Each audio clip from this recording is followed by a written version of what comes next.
everyone. Today we're going to go over how to make these straps. They are used to hold on a mask as opposed to a doctor or nurse or anyone that has to wear a mask all day putting the straps behind their ears. It's starting to get painful for them since they have to wear it all day and it's kind of irritating their skin. So instead they can use one of these, and this goes behind their head and they can strap on the mask onto the buttons as opposed to having it go behind their ears. The strap has multiple buttons on it so that it's adjustable so they can wear it as they like, so they get the proper fit. So when they put it behind their head, they can attach their mask to the outside button or the inside button, and that way it'll fit comfortably. It's up to you if you want to do it that way, or if you just want to do the two on the outside, that's fine too. We're using very basic stitches to make this. It uses a chain, a double crochet, and a slip stitch, and then we'll sew on the buttons. So pretty basic, so let's go ahead and dive in. So the first thing you want to do is decide how long to make them. I kind of used my own head, but and looked at the length between my ears. So this is about that length. So I have a pretty small head, so these are about, this one is about 8.5 inches, and I might choose to make some a little bit bigger, and this one is a little bit smaller. This one's only about 6.5 inches. Decide which size you need to make. If you're just making it for yourself, I would just measure where your mask would be behind your ears and measure that length. But if you're making a bunch of them, I would just recommend multiple different sizes. So let's go ahead and get started here. So you'll make your slip stitch. And I'm going to make another one that is 8 inches long. So you make your slip stitch, put it on your hook, and then I'm going to chain until I get to 8 inches. Now it doesn't matter what yarn you're using or what size hook. If you are using a smaller yarn, you'll just have to do more stitches. A bigger yarn would be less stitches. So the one I'm using today is a size 4mm crochet hook with the yarn. So I'm going to go ahead and chain as many stitches as it takes me to get to 8 inches. Okay, so my chain is about at 8 inches, a little bit over, but that's okay. It doesn't have to be perfect. Again, it's just as long as you can get to this type of function, it's okay. It doesn't have to be super pretty. So once you've got the length that you want, you can kind of toss your ruler to the side. Now what you're going to do is you're going to double crochet into every stitch along your chain. So as a reminder, if you're still pretty new, to do a double crochet, you will wrap your yarn around your hook, around the back side of your hook, insert your hook into this first stitch, cross your yarn over your hook and pull up a loop to make 3 loops on your hook. Cross your yarn over, pull this yarn through the first 2 loops, and then you'll cross it over again and pull it through the next 2 loops. Okay, so yarn over, insert your hook, pull up a loop, yarn over again, pull through 2 loops, yarn over again, pull through 2. Okay, and you will continue that until you get to the end of your chain. I've arrived at the end of my chain. Okay, so now what we're going to do, so now you have your chain and then your double crochet. What we're going to do is we're going to do a slip stitch all the way around it, and that will make it a little bit more sturdy, because right now I can stretch it pretty far. When the slip stitch is on, it allows it to not stretch. It can stretch a little, just not as much, and that way it'll be more sturdy over time. So what we'll do is we've arrived to the end. We're going to turn our work, and then we're going to slip stitch in every stitch.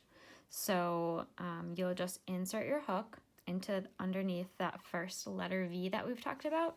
You're going to insert your hook, pull this yarn underneath that letter V, and then right through the yarn that was already on your hook. So do that again, insert your hook, and then pull this yarn through here and through here all at once. And you'll do that all the way around your project. Go all the way until the end, and I'll meet you back there because the ends are a little bit trickier since there isn't defined stitches, but it's still pretty easy. So I'll meet you when you get to the end. So I've done the entire top part of my strap. I just have a few more until the end. So let me just do those. And then the very end, if you kind of turn your work, you should see another stitch kind of hiding that got wrapped around. You do a slip stitch through there. And then truly, I just kind of find a spot to insert my hook and do one more on the end. That way it's still secure. And then what you'll do is now you've gotten to the chain, which these stitches can be a little tricky and not as clear, but just do your best to get underneath every stitch. If I pull it out, so here's a stitch, there's a stitch, there. So do your best to kind of slip stitch under every part of your chain. And again, you'll kind of continue all the way to the end. When you get to the other end, you'll do that same thing I just did, where you kind of just find a spot to do 2, maybe even 3 slip stitches on the end of your work. So you'll work all the way to the end and I'll meet you there. I've now slip stitched all the way around and I'm at the very end here. So to end it, finish your slip stitch on the last long side. And now this side, there's truly no good stitches to slip stitch into. So this is where I just kind of find a spot to put 2 or 3 different slip stitches. And then to end it, I will slip stitch into the first slip stitch that I started with. Okay, and there we go. And now to end it, you will chain 1, set your hook down, grab your scissors, and snip the end. And then just tighten it. Okay, so now we have finished the strap. The last part to do is to sew in the ends here. So you'll take your needle and then you'll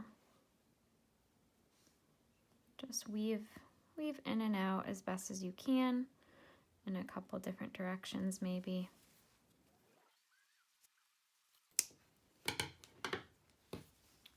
And then you'll do the other one.